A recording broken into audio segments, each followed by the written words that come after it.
you ever had a bad day at work and took it out on the people you love, the people you come home to, maybe your kids, a partner, or someone else important to you? Your anger and your rage is just like this water that's coming out of this canyon right now. It's a really tight canyon, and you know what happens is when the canyon gets really tight, there's not much water or room for this water to come down. And what happens, and you can hear it behind me right now, the force of this water is really loud. And the force of this water caused this huge crack to happen in this rock. I mean, this rock is 2 billion years old, so imagine how much power this water has to go through this crack. This is the same thing that happens when your boiled emotions get carried over to people who weren't the ones that caused this. Imagine what it's like to be on the receiving end of all of this water. It's cutting a rock, a crack right through them.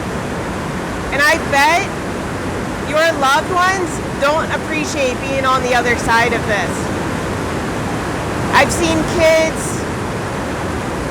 have major issues growing up as children because their fathers took out their rage on them as they grew up. I want you to take a moment and think about the last time you got angry. Did you take it out on someone else who was not responsible for this anger? What are some other practices you could do when you have something that doesn't go right? Because it's not appropriate to take out the anger and rage on somebody else. That's called projecting your fear. And no one else is responsible for that but you. So don't cause a crack in somebody else's heart when it's your anger, not theirs. Take a long, hard look when you're triggered and see how you react. And instead of reacting, take a moment to respond. And I want you to identify at least 3 practices to calm yourself down, to relax, to do some deep breathing perhaps, so you don't take any anger or rage out on anyone else. This is so important.